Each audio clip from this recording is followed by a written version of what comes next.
আমাদের বছরে 2বার ঈদ আসে, আমরা তাই এই ঈদের নামাজ আমরা সবসময় পড়া হয় না, তাই আমাদের অনেকের ভুল হয়ে যায়। তো আসুন আমি আপনাদেরকে কখন হাত বাঁধবো আর হাত ছাড়বো আমি এই বিষয়টি আপনাদেরকে আজকে দেখিয়ে দিব।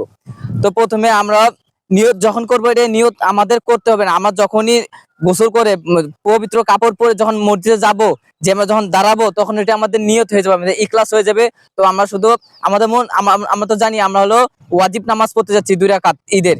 তো আমরা প্রথমে কি করবো, আল্লাহু আকবার বলে হাত বাঁধবো, পরে সানা পড়বো সুবহানাকাল্লাহুম্মা ওয়া বিহামদিকা ওয়া তাবারাকাসমুকা ওয়া তাআলা জাদ্দুকা ওয়া লা ইলাহা গায়রুক। তারপর আমরা একবার আল্লাহু আকবার বলে তাকবীর দেব, তারপর আবার আল্লাহু আকবার বলবো 2বার, তারপর আবার আল্লাহু আকবার 3বার বলে তারপর হাত বাঁধবো। তারপরে বলবো সূরা ফাতিহার পরে একটা সূরা মিলাবো। তারপর আমরা রুকুতে যাব, রুকু তাসবিহ পড়বো, রুকু তাসবিহ পড়ে আমরা উঠবো। তারপরে এটা এরকম করে প্রথম দ্বিতীয় রাকাতে তখন কি করবো, আমরা যখন সূরা ফাতিহা পড়বো, সূরা ফাতিহার পরে একটা সূরা মিলাবো।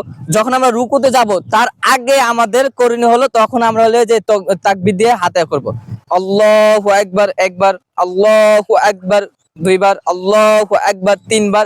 তারপর এবার আল্লাহু আকবার বলে রুকুতে চলে যাব। তারপর এইভাবে আমরা রুকু করার পর সিজদা করার পর সালাম ফেরাবো, এইভাবে আমাদের নামাজ শেষ করব। তো আমাদের হলো 2 জায়গায় আমাদের সমস্যা হয়। এক প্রথমে রাকাতে হলো সানা পড়ার পর আমরা 3বার তাকবীর দেব, আর দ্বিতীয় রাকাতে আমাদের হলো রুকুতে যাওয়ার আগে আমরা 3বার তাকবীর দেব।